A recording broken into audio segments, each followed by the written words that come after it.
ओया सारांश की तरफ देख रही थी और सारांश उसे। ओया ने एक गहरी सांस ली और फिर सारांश के हाथ में उस लॉकेट को देखने लगी। सारांश ने भी अपने हाथ में पकड़े हुए लॉकेट को देखा और फिर कहा, ये लॉकेट तुम्हारा है ना? मुझे बेंच पर मिला था। ओया ने उसे घूरा और फिर कहा, ये मेरा नहीं है but it's important, give it back to me. कहते हुए ओया उसकी तरफ बढ़ी, पर सारांश ने वो लॉकेट तुरंत अपने पीछे कर लिया। ओया ने उसकी तरफ देखा तो सारांश ने कहा, दुनिया में कोई भी चीज मुफ्त में नहीं मिलती, कोई ना कोई कीमत चुकानी पड़ती है। ओया ने कहा, देखो मेरे पास शॉप खेलने का वक्त नहीं है, जस्ट गिव इट बैक। सारांश ने कहा, अगर तुम्हें यह चाहिए वापस तो मुझे भी बदले में कुछ चाहिए। ओया ने कहा, दूसरों की चीज अपने पास रखना गलत बात है। सारांश कहने लगा, पर अभी तो तुमने कहा कि यह तुम्हारा नहीं है। ओया चुप कर गई। उसने फिर कहा, ठीक है, बोलो क्या चाहिए तुम्हें। सारांश ने लॉकेट को हवा में उछाल दिया और फिर कैच करके कहने लगा, तुम्हें सबके सामने मुझे सॉरी बोलना होगा। ओया ने उसे हैरानी से देखा और फिर कहा, सॉरी? तुम्हें? किस बात के लिए? सारांश ने कहा, क्लास में इतनी बदतमीजी से बात करने के लिए। और इतना कहकर उसने अपना हाथ ओया को दिखाया जो लाल पड़ा हुआ था और फिर उसने कहा, मेरा हाथ लॉकर के दरवाजे में मारने के लिए। ओया ने उसे घूरा और फिर कहा, यू नो व्हाट, भाड़ में जाओ। इतना कहकर ओया वहां से जाने लगी। सारांश उसकी तरफ पलटा और उसके साथ चलते हुए कहने लगा, तुम्हें सच में लॉकेट वापस नहीं चाहिए? ओया ने चलते चलते कहा, इट्स नॉट माइन। सारांश ने कहा, but you said it's important. तभी अचानक ओया ने कुछ आवाज सुनी। सारांश कहते हुए चल रहा था। ओया अचानक से उसकी तरफ मुड़ी और उसने एक हाथ सारांश के कंधे पर लगा दिया और एक हाथ उसके मुंह पर रख दिया। उसने तेजी से सारांश को दीवार के साथ लगा दिया। पूरी दीवार पर एक घनी बेल फैली हुई थी और वो दोनों बेल से ढक गए। सारांश के दोनों हाथ दीवार से लग गए। वो हैरानी से ओया की तरफ देख रहा था जो अपना सिर झुकाकर बाईं तरफ देख रही थी। ऐसा लग रहा था मानो कुछ सुनने की कोशिश कर रही हो। सारांश के दिल की धड़कन तेज हो चली थी। उसने सिर झटका और एकदम से ओया का हाथ उसने अपने मुंह से हटा दिया और ओया ने उसकी तरफ देखा। सारांश ने कहा, उसके कहते कहते ही ओया ने उंगली उसके मुंह पर रख दी और बिल्कुल हल्की आवाज में कहा, श्श, लिसन। सारांश ने उंगली हटाई और उसने भी हल्की सी आवाज में कहा, क्या? ओया ने कहा, कोई रो रहा है। सारांश ने उसकी तरफ देखा, फिर वो भी ध्यान से सुनने लगा। रोने की आवाज पास आती जा रही थी। वो दोनों सुन ही रहे थे कि तभी एक लड़का एक लड़की को तेजी से उस तरफ खींचते हुए लेकर आया। वहां पर अंधेरा था। वो दोनों ही उस लड़के और लड़की का चेहरा नहीं देख पा रहे थे। लड़के ने उस लड़की को लाकर तेजी से झटके से छोड़ दिया। लड़की गिरते हुए बची। फिर वो लड़के की तरफ पलटी। लड़के ने कहा, मैंने कहा रोना बंद करो, वरना जो मैं नहीं करना चाहता मैं वो भी कर सकता हूं। लड़की ने कहा, प्लीज प्लीज, तुम ये सब क्यों कर रहे हो? मत करो ये सब, अगर किसी को पता चल गया तो? लड़के ने कहा, तो ये तुम्हारी प्रॉब्लम है, मेरी नहीं। तुम्हें वो करना ही होगा जो मैं कह रहा हूं, वरना तुम जानती हो वो वीडियो वायरल हो गई तो इससे भी ज्यादा बुरा होगा। लड़की ने रोते हुए कहा, पर मैं ये नहीं कर सकती, मैं कैसे करूंगी ये सब? लड़के ने कहा, ये मुझे नहीं पता कि कैसे करोगी, बस तुम ही करोगी। समझ में आई बात?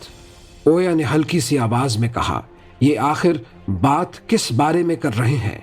चल क्या रहा है?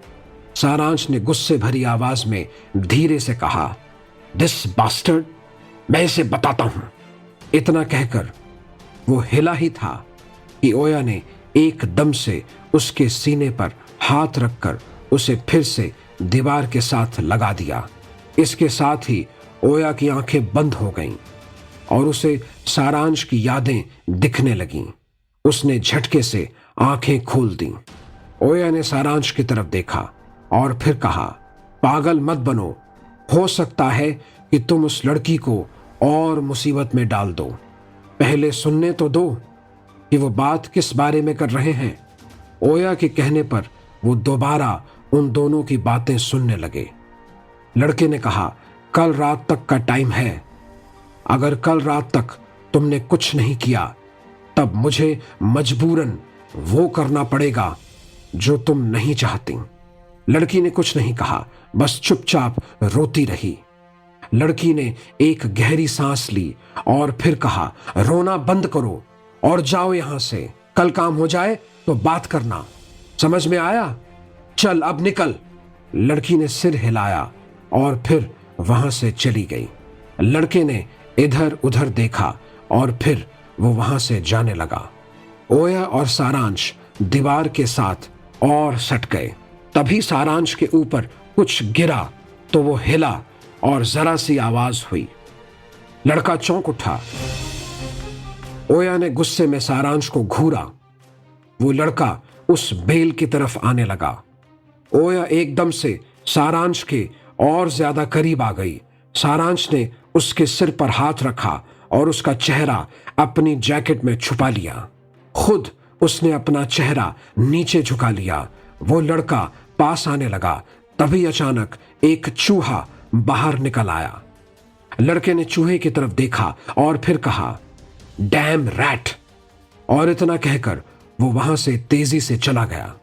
सारांश ने उसे जाते हुए देखा और फिर एक गहरी सांस ली। फिर उसने ओया की तरफ देखा जो अभी भी उसके सीने में सिर गड़ाकर खड़ी थी। वो उसे देखकर मुस्कुरा दिया। फिर वो हल्का सा खंखारा और फिर उसने कहा, चला गया वो, अब तुम छोड़ सकती हो मुझे। उसके इतना कहते ही ओया ने उसकी तरफ देखा और फिर उसे छोड़ दिया। उसके एकदम से पीछे हटाने की वजह से सारांश का सिर एकदम से पीछे दीवार से जा टकराया। ओया की अपनी आंखें भी बड़ी हो गईं। सारांश ने एकदम से हाथ अपने सिर पर रख लिया और फिर कहा, ओह। ओया ने एकदम से उसके सिर पर अपना भी हाथ रख दिया और सहलाते हुए कहने लगी, आई एम सो सॉरी। ज्यादा लग गई क्या? सारांश ने अपना हाथ नीचे कर लिया और ओया को अपना सिर सहलाते हुए देखने लगा। ओया की आंखों में चिंता साफ झलक रही थी। ओया ने कहा, ज्यादा जोर से धक्का लग गया, बट मैंने ये इंटेंशनली नहीं किया। इतना कहकर उसने सारांश की तरफ देखा तो सारांश उसे ही देख रहा था। ओया ने सिर से हाथ हटा लिया। वो दोनों बाहर आ गए। ओया ने कहा, वो लड़का और लड़की, तुम्हें कुछ अंदाजा है कि कौन थे? सारांश ने सिर हिलाया और कहा, नहीं, पर मुझे कुछ सही नहीं लग रहा। उस लड़के की बातों से वो उस लड़की को कुछ ऐसा वैसा करने के लिए। इतना कहकर सारांश चुप हो गया। ओया भी चुप हो गई। अचानक बेल बजी तो वो दोनों चौंक उठे। ओया ने सारांश की तरफ देखा और फिर कहा, डिनर टाइम हो गया है, जाओ वरना भूखे रहोगे। इतना कहकर ओया जाने लगी तो सारांश ने पीछे से आवाज दी, ओए। ओया पलटी तो सारांश ने कहा, अपना लॉकेट नहीं चाहिए? ओया ने मुस्कुराकर कहा, कौन सा लॉकेट? सारांश ने हाथ खड़े करते हुए कहा, ये लॉक। इतना कहते हुए वो चुप हो गया क्योंकि उसके हाथ में कोई लॉकेट नहीं था। ओया ने उसके हाथ की तरफ देखा और फिर कहा, यू मीन दिस लॉकेट? इतना कहकर उसने हाथ बढ़ाया तो लॉकेट उसके हाथ में था। सारांश हैरानी से उसे देखने लगा। ओया ने कहा, सी यू टुमारो। इतना कहकर वो वहां से चली गई। सारांश वहीं खड़ा रहा। ओया वापस रूम में आई तो संयम अपना सामान रख चुकी थी। संयम ने उसे देखते हुए कहा, ओ तुम आ गई, क्या हुआ था? ओया ने मुस्कुराकर कहा, नथिंग, बस कुछ खो गया था, वो ढूंढने गई थी। संयम ने सिर हिला दिया और फिर कहा, डिनर करने चलें? ओया ने कहा, नहीं तुम जाओ, मैं अक्सर डिनर नहीं करती। संयम ने कहा, भूख तो मुझे भी नहीं है, वैसे भी आज कुछ खाने का मन नहीं है। ओया ने कहा, जब इंसान को कुछ अंदर से खा रहा हो तो उसका कुछ खाने का मन नहीं होता। संयम ने उसकी तरफ देखा तो ओया ने कहा, संयम, मैंने हमेशा तुम्हें उनके सामने पूरी हिम्मत के साथ खड़े देखा है। Just keep that spirit up, उनको खुद पर हावी मत होने दो। संयम मुस्कुरा दी और उसने हां में सिर हिला दिया। सुबह के समय सब अपनी अपनी क्लास में थे। कुछ समय बाद पीटी क्लास शुरू होने वाली थी। लड़कियां और लड़के लॉकर रूम में पहुंच गए। संयम जैसे ही वो अपने लॉकर के पास पहुंची, वो चौंक उठी। किसी ने उसके लॉकर पर अश्लील तस्वीरों पर संयम की तस्वीरों से उसका चेहरा काटकर लगा दिया था। साथ ही उसका लॉकर भद्दे कमेंट्स के साथ भरा पड़ा था। एक जगह उसे स्कूल छोड़ो लिखा हुआ था। संयम तेजी से लॉकर के पास गई और उन पोस्टर्स को फाड़ने लगी। सब उसकी वीडियो बना रहे थे। उसने अपना लॉकर साफ करना चाहा, पर वो मिट ही नहीं रहा था। तभी ओया वहां आई। वो आगे गई तो उसका पैर पोस्टर पर पड़ा। उसने पोस्टर उठाकर देखा और फिर उसने कहा, व्हाट द हेल।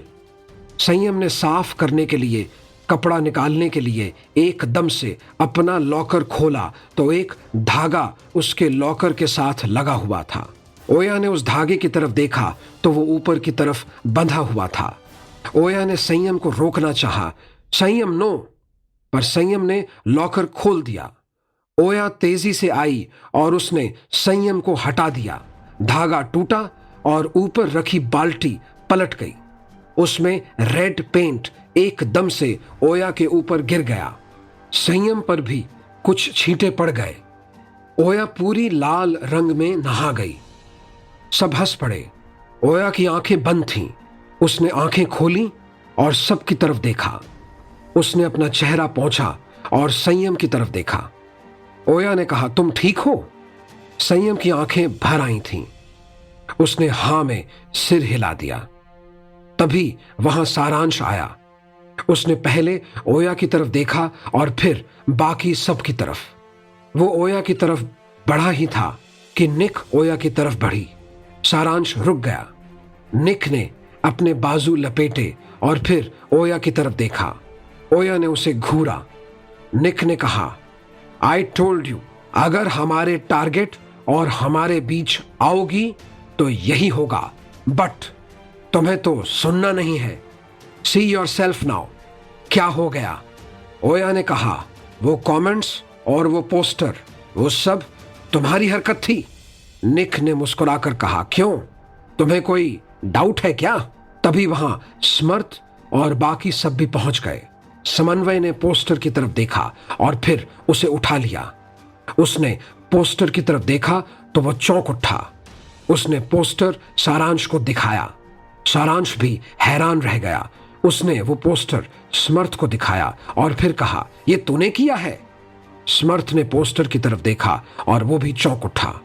सारांश ने उसकी तरफ देखा और फिर कहा, तेरे रिएक्शन से साफ पता चलता है कि तुझे पता नहीं था। स्मर्थ ने कहा, निक ने लिमिट क्रॉस कर दी। स्मर्थ एकदम से निक की तरफ बढ़ा और उसने निक को अपनी तरफ पलट दिया। स्मर्थ ने कहा, यह सब तुमने किया?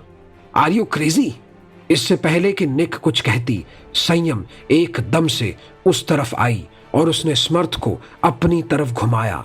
स्मर्थ जैसे ही पलटा, संयम ने एक जोरदार चांटा उसके गाल पर मार दिया। सब चौंक उठे।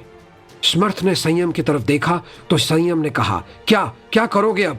इस सब के बाद भी कुछ और करना बाकी है? और फिर भी शर्म नहीं है जो जता रहे हो कि तुम्हें कुछ पता ही नहीं है? Listen Samarth, today you just disgusted me. You are just a piece of trash. Samarth ने कुछ नहीं कहा। निक ने तेज आवाज में कहा, यू, हाउ डेयर यू। इतना कहकर वो संयम की तरफ बढ़ी। तभी ओया ने उसके पैर के साथ अपना पैर अड़ा दिया। निक एकदम से फर्श पर फैले रेड पेंट पर बुरी तरह से जा गिरी। आगे क्या मोड़ लेगी ये कहानी, जानने के लिए अगले भाग का इंतजार करें।